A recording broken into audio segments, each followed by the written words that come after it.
एक बंदा प्रोग्रेस नहीं कर रहा था, डेवलप नहीं हो रहा था। उसने एक दिन कहा मैं लिस्ट बनाता हूं तमाम चीजों की जो कि प्रोग्रेस की राह में, डेवलपमेंट की राह में रुकावट है। सबसे पहला निजाम ही खराब है, मैं कैसे प्रोग्रेस कर सकता हूं। मेरे हमसाए ये बड़ा जलते सड़ते हैं, इनकी वजह से मैं प्रोग्रेस नहीं कर रहा। मेरे कोलीग्स, ये ट्रैफिक की लाहौर की इतनी बंद रहती, मैंने कहा प्रोग्रेस करनी, और गाड़ी मेरी चलती ही नहीं, इसकी तो एवरेज इतनी खराब है, मैं प्रोग्रेस थोड़ी कर सकता। मेरे दोस्त, ये जो पढ़ाई मैंने की है, मेरा कोच, मेरा उस्ताद, मेरा स्कूल, ये वजूहात है, मैं कामयाब कहाँ हो सकता हूँ, कभी भी नहीं हो सकता। उसने लिस्ट बनाई हुई थी।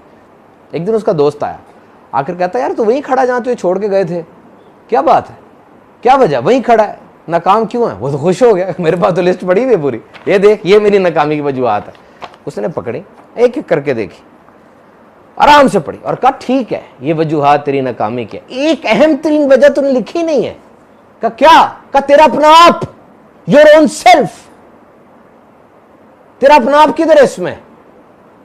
उसने फिर 4 मौसी के पास नौकरी की और फिर उस सफ़े को फाड़ा और नए सफ़े पे एक जुमला लिखा सिर्फ, और क्या था वजह मेरी नाकामी की, आगे ना बढ़ने की। कौन है? मैं खुद।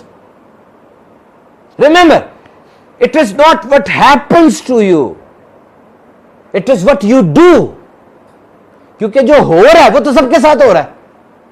कल रात सूरज गुरूब हुआ, 7.5 अरब लोगों पे गुरूब हुआ, लेकिन जब गुरूब हुआ किसी ने मुसल्ला बिछा लिया और वो नमाज पढ़ने लग गया, किसी ने कुरान मजीद खोल लिया, कुरान पढ़ने लग गया, किसी ने अपने प्रोजेक्ट पे काम शुरू कर दिया, किसी ने क्लाइंट से मीटिंग की और उस चीज को एग्जीक्यूट किया, किसी ने नावल पकड़ लिया सारी रात, किसी ने फिल्म लगा ली। Now that stimuli was one, एक काम हुआ सूरज गुरूब होने का, हर एक का अमल अलग अलग है, तो फिर नतीजा भी अलग ही होगा ना। The sign of maturity is when you are taking full responsibility of everything. ये साइन ऑफ मेच्योरिटी है कि आप चीजों की जिम्मेदारी लेना शुरू कर रहे हैं। बहुत से लोग इसीलिए आजाद नहीं होना चाहते कि आजादी साथ जिम्मेदारी लेकर आती है और उनको जिम्मेदारी बहुत भारी लगती है।